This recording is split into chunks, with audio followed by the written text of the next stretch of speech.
Hello, and welcome to Realizations with Clarissa, a podcast sharing weekly lessons on productivity through well being. I'm your host, Clarissa Dunan, and every week I'll be sharing stories, realizations, and the lessons I'm learning while I'm figuring out paano ba magkaroon ng more fulfilling relationships, lasting happiness, and productivity, both at home and at work. Expect tips on how you can enjoy a quiet mind every day and feel more confident and secure at marami pang iba to bring more positive feelings into your day. If you are ready to explore these realizations with me, remember to follow and subscribe so you never miss an episode. And if you enjoy the podcast, please leave us a rating and a review. It will really help us to reach and inspire more listeners. Together, we can spread positive feelings even further. Thanks for listening and enjoy the show. Maligayang Pasko, mga kababayan! Thank you for joining me today for this Christmas special. Yan, magkakasama tayo ngayong Pasko. So last week, ang napag-usapan natin ay yung benefits ng quiet mind. And I hope talagang tumagos sa puso't isipan ninyo yung sobrang daming benefits ng quiet mind. Hindi lang sa peace of mind mo, kundi pati sa quality ng relationships mo, lalo na sa mga mahal mo sa buhay, sa well-being mo, your physical health, your mental health, and yung confidence and productivity mo, lahat ang foundation niyan ay quiet mind. And ang ending nung previous episode ay yung teaser, sabi ko, how do you find fulfillment now? You can actually find meaning and fulfillment and extreme happiness ngayon na kahit hindi mo pa nasusolve lahat ng problema mo, kahit hindi mo pa naaabot yung mga goals mo, you can experience fulfillment right now. At yan yung topic natin. We can experience fulfillment right now, no matter what's going on in your external world, if you learn how to be fully present, if you learn how to live in the present moment. And one of the biggest mistakes ng maraming tao, kasama na ako dyan for many years, is not being fully present, okay? And ang usually kasi alam natin when you say present is physically present, nandyan. Pero mentally absent. Laging nasa isip, we're stuck in our head, thinking about our worries for the future. Paano yung mga anak ko? Paano ako? Paano yung sa health ko? Paano yung trabaho ko? Paano yung business ko? Paano yung economy? Nandun lagi. Future and also past. Ano yung mangyari sa past? Nire-replay pa ulit-ulit yung mga masasakit o nakakatakot na nangyari, replay. And minsan may random thought, tapos dyan na tayo, umiikot-ikot na tayo dyan. We are lost in thought, nag-overthinking na, nag-over-analysis na, di ba? Parati nating naririnig, analysis paralysis, kasi all this repetitive, compulsive thinking na usually they're negative, they instill fear in us. Yan, kasi kung ano-ano na yung na-predict, kung ano-ano na yung mga na-feel from the memories. So dahil we're stuck in our head, we are not able to engage in what's happening in front of us. We're not really there. We're physically there with our family or people we're talking to, pero absent. Diba? Sabi nga niyan, mentally absent.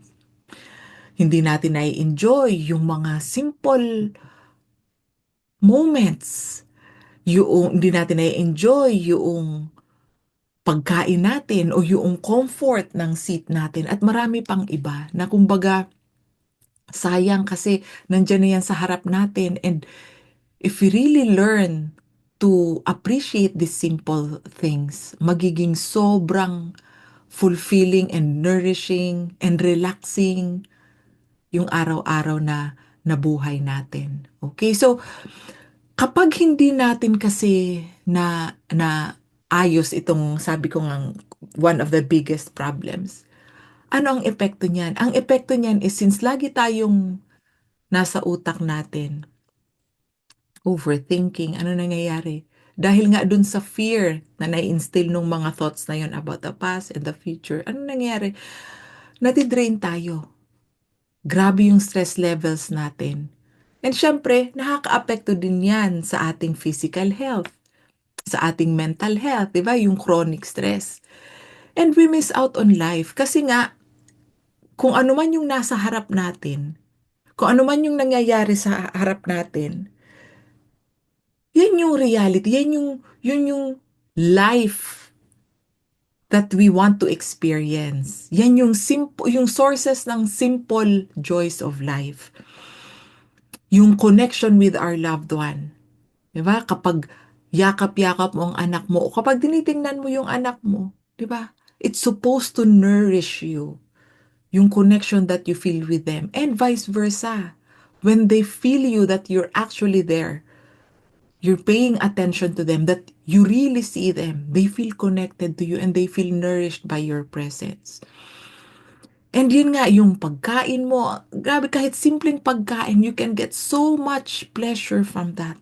Yung lasa, yung amoy, yung texture. Yeah. Yun nga, sabi ko nga, yung simple comforts na hindi mo na kailangang pumunta sa mga mamahaling salon or spa or massage o bakasyon. Grabe.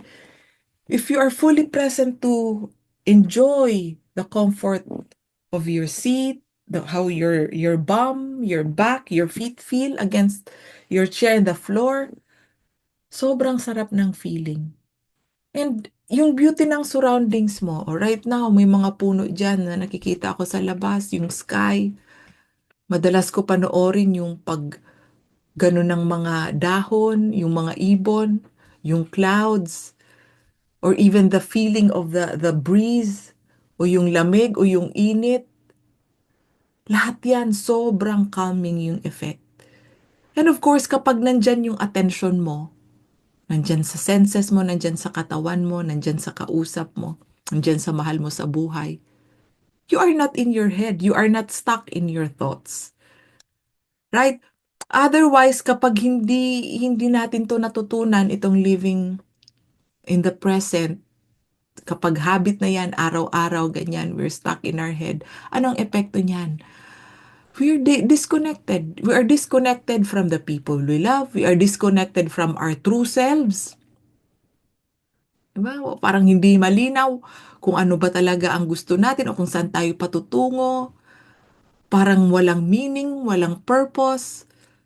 Okay, and syempre yun nga, pataas ng pataas yung stress levels natin kasi non-stop yung thinking at hindi tayo nare-recharge, hindi tayo nare-replenish, hindi tayo nanonourish na ng simple joys of life. Hindi tayo nanonourish ng mga loving connections with people around us. And of course, kapag parati tayong nandito sa isip natin, ang iniisip lang naman natin is yung past tsaka yung future. Diba? Yung mga nangyari sa past, yung mga pwedeng mangyari sa future. And walang fulfillment dyan. Walang fulfillment kasi yung past, wala ka naman nang magagawa. Yung future, hindi pa nangyayari. Diba? So wala kang makukuhang source of fulfillment dun kasi they all live in your head na. They're not the actual reality. Okay? And it's not that ginajudge ko ang mga tao who are not living in the present kasi ako for many years I was stuck in my head. Nakwento ko sa inyo yung story ko, 'di ba, sa first episode. And that's the reason why I'm here. That's why I'm sharing with you my stories, my realizations. Yung misconceptions, mga maling akala ko. And for me, yung misconception ko, akala ko kasi kailangan mag-isip ako ng mag-isip para maging mas maganda ang buhay ko. Para hindi na maulit yung mga nangyari sa past at para hindi mangyari yung mga fini-fear ko sa future. Kailangan mag-isip ng mag-isip so I could stay in control. Diba? Para pag iisip ko yun ang inisip, inanalyze ko ng inanalyze yan, I could be more prepared and I could feel more secure. Pero hindi. Opposite ang nangyayari. Dahil hindi ako maging secure kasi nakakatakot yung mga iniisip ko. And I could not be prepared kasi I could not really cope with what's not real. Kasi yan, mga iniisip ko lang yan. I could not cope with the imaginations in my head. And in reality, yung staying in the past and future, it pulls me away from what's really happening in front of me, na dun dapat ako nagiging responsive kung anong kailangan ng anak ko, kung anong kailangan ng marriage ko, kung anong kailangan ng business ko, kung anong kailangan ng health ko, kung ano yung kailangan kong gawin para makamove forward sa challenge ko, para makaalpas sa situation na ayaw ko. Dun ko gusto maging mas responsive, hindi sa kung ano yung nandito. Tsaka kahit ano namang ka-analyze ko ng ka-analyze, wala din namang mangyayari yan unless mag-take action ako. Right? Pero hindi ako makaka-take action kung nandito lang ako sa utak ko. Okay, so dun ko na-realize, no, talo ako if I'm not going out of my head. Ba? So if I learn to get out of my head and then I can respond to the needs of the present moment, may enjoy ko pa yung buhay ko. Mas may enjoy ko yung relationships ko. And that's why this topic really matters, to be fully present. Why? Because the present moment is all we ever have. Wala nang iba. Yung past, it's gone. Lingon ka, hindi mo na makikita ang past, it's gone. O future, hindi pa nangyayari yon. And when the future happens, it happens in the present moment. Diba? Kahit hintayin mo ng matagal na panahon ang future na inaasam-asam mo, darating yan as the present moment. So all you ever have and all you will ever have is the present moment. So wag ka nang hintay ng hintay sa future. Kasi present lang talaga yung makukuha mo forever. Okay?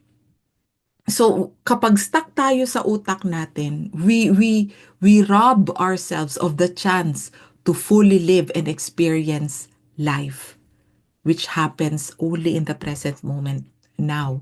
This is the only chance for us to experience life. Diba? So people who are present, na natutunan na to, na-realize nila yung mga na-realize ko din, they don't wait for the future for their happiness. Dati grabe, ang tagal ko maghintay. Dapat lahat ng conditions para maging masaya ako, ma-check lahat muna. Dapat lahat ng goals ko na-achieve muna bago ako maging masaya. O, di ba? Good luck. Kung hintayin mo ng hintay yan, gaano katagal maghihintay? Ang dami mong na-miss out sa buhay. At sure ka ba na lahat yan makukuha mo, lahat ng problema mo matatanggal? Siguro pwede matanggal ang ilang problema mo, pero darating na naman ibang problema. Di ba? So, don't wait for the future for your happiness. Hi, it's me again. It's break time. So, sa previous weeks, ang prinactice natin ay focusing on our breath. So, this time, dun ulit tayo mag-uumpisa pero dadagdagan natin. So, focusing on your breath, tapos magfo-focus ka din sa body mo. Specifically, how your body feels against your chair. Kung nakaupo ka, so namnamin mo yung puwet mo dyan sa upuan, yung likod mo, yung paa mo sa sahig. O kung nakahiga ka, yung katawan mo, sa kung saan ka nakahiga. O kung nakatayo ka, namnamin mo yung weight mo dyan sa paa mo tsaka sa sahig. Okay, so yun ang gagawin natin. Again, the logic behind this is if we are focusing on our body, we are not focusing on our thoughts. And that gives us relief. It calms our mind, it calms our body. And that's very helpful para sa ating well-being and productivity. So sige, practicein natin yan na. So practicein natin just with 3 breaths muna habang fino-focus natin yung sensation or yung feeling ng katawan natin sa kung nasaan man tayo. So ako nakaupo. So nanamnamin ko yung puwet ko, yung likod ko, yung leeg ko dito sa upuan, yung paa ko, yung kamay ko kung saan man yan nakalapat. So let's do that, okay? 3 breaths. When you're ready, take your first inhale and put your attention on your breath and on your body.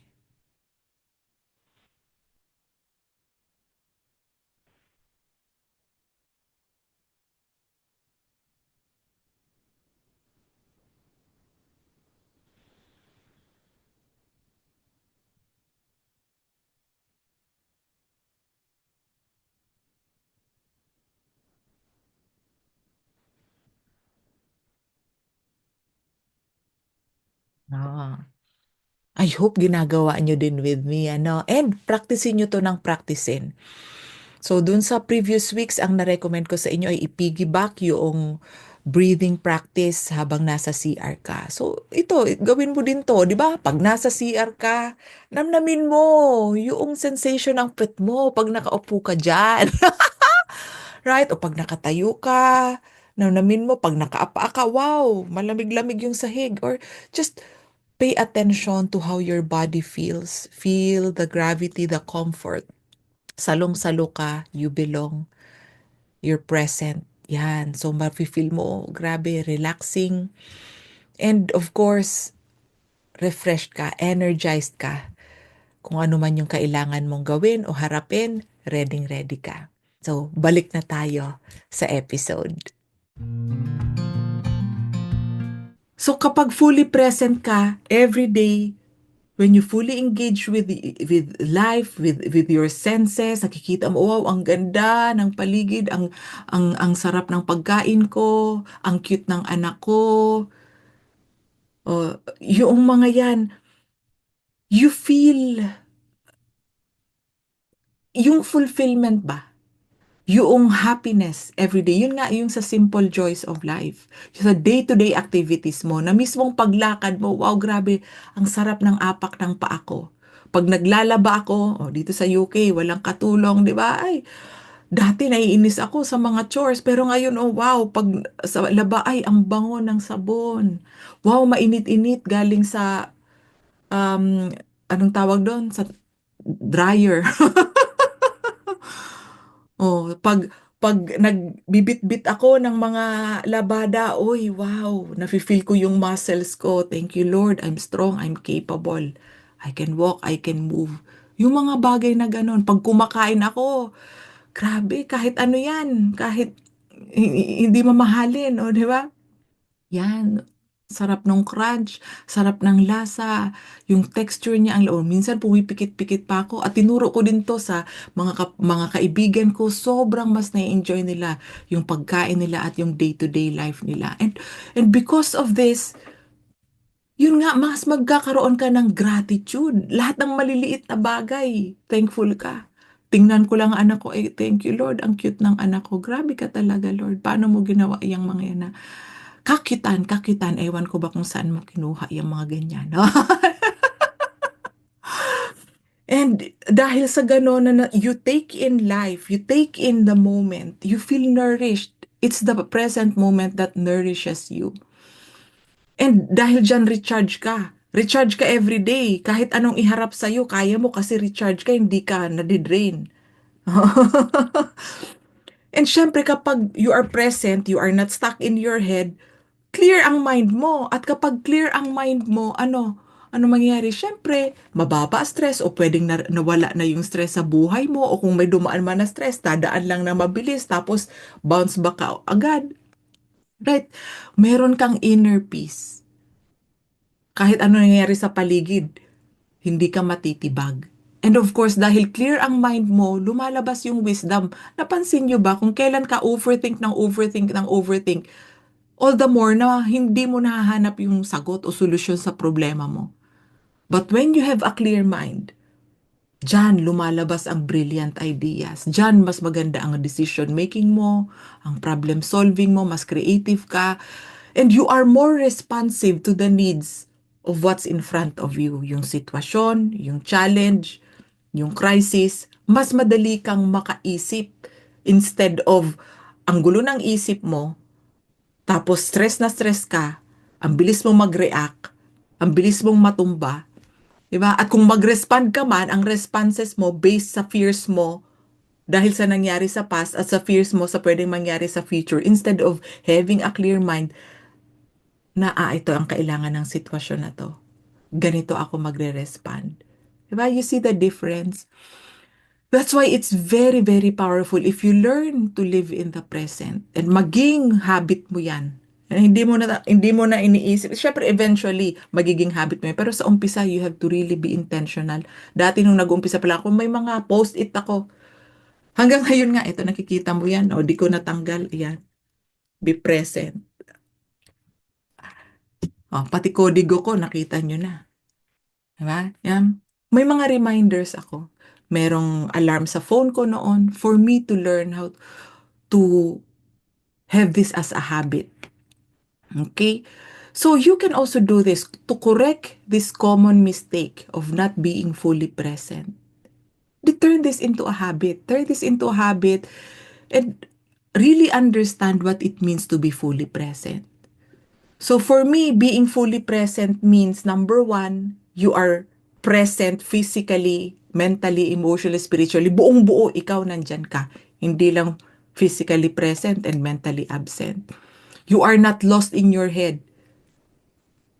Ay, hindi yung tipong, oh, mami, nakikinig ka ba? Mami, you're not listening. Okay, di mo na naiintindihan yung sinasabi kasi, um, andito, busy-busy ka talking to yourself so you can't understand the person you're talking to. And being fully present means, again, taking in the present moment to fully experience life. So you can feel your breath, you can feel your senses, yung feeling ng katawan mo, sa kung nasan ka, upuan, kama, kung tumatakbo, naglalakad ka, you're in your body, not in your head. And then you're fully enjoying your senses, what you see, what you taste, what you hear, yan, what you smell. And then the third thing is when you are fully present, you are not living in the past. And you are not living in the future kasi wala kang makukuhang fulfillment and wisdom dyan kung dun ka lang, you're living in the past, you're living in the future, sayang. Okay? And for number four, being fully present for me means enjoying God's presence. Presence niya. So I can only feel God's presence kapag hindi ako overthink, analyze ng analyze ng mga bagay. Di ba? Na-feel mo ba yon kapag nandito ka sa utak mo, you're stuck in your head, you don't have peace. But if you learn what I'm talking about, okay, you have a clear mind and you are opening up yourself, your life, to feel all the positive feelings that comes with God's presence. Nandiyan na yung inner peace, yung God's love, yung joy. Diba? So yun yung what being fully present means to me. And I hope that makes sense to you as well. So I challenge you to take on this new perspective. The perspective that there's nothing wrong with the present moment if you are not stuck in your head. Kasi nasa head lang naman natin yung mga negative assumptions, negative interpretations, yung mga fear natin about what's happening.